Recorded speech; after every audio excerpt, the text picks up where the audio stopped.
ரிஷபராசி நேர்களே, கிருத்திகை நட்சத்திரத்துல 2, 3, 4 பாதங்களும், ரோஹிணி நட்சத்திரத்துல 4 பாதங்களும், மிருகசீரிஷ நட்சத்திரத்தில் முதல் 2 பாதத்தை கொண்ட உங்களுக்கு எண்ணற்ற விஷயங்கள்ல மன லயத்துடன் செய்யக்கூடிய உங்களுக்கு இன்றைய தினம் சின்ன சின்ன குழப்பங்கள் இருக்கும். இதை செய்யலாமா வேண்டாமாங்கிற எண்ணங்கள் மனசுல அப்பப்போ தோன்றி மறையும்.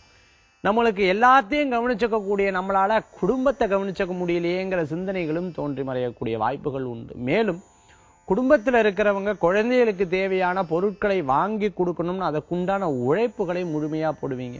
மேலும் குழந்தைகளுக்காக சேர்த்து வைக்கணும், பெரியவங்களுக்காக சேர்த்து வைக்கணும், நம்ம கூட இருக்கிறவங்களுக்காக சேர்த்து வைக்கணுங்கிற விஷயத்துக்காக முழுமையா உழைக்கிறதுக்கு உண்டான வாய்ப்புகளை பெற முடியும். ஒரு இண்டஸ்ட்ரியல் ஆரம்பிக்கணும்னு நினைக்கிறவங்களுக்கு நல்ல முயற்சி பண்ணக்கூடிய காரியம் வெற்றிகரமா முடியும். நண்பர்களை சந்திக்கிறதுக்கு உண்டான வாய்ப்புகள் இருக்கு. புதிய நண்பர்கள் உங்களுடைய வேலையிலையும் பங்கெடுத்துக்கு உண்டான தன்மைகளை பெற முடியும். இன்றைய தினத்துல புது புது சொந்தங்கள்லாம் சேர்த்துக்கு உண்டான தன்மையில இருக்கும். பிரியமானவர்களை சந்திக்கிறதுக்கு உண்டான வாய்ப்புகளையும் பெற முடியும். இந்த தினத்துல உங்களுக்கு அதிர்ஷ்டம் தரக்கூடிய எண் 6, நிறம் வெண்மை. வழிபாட்டுக்குண்டான தெய்வம் விநாயகர் வழிபாடு, துணை நிற்கும் வழிபாடு.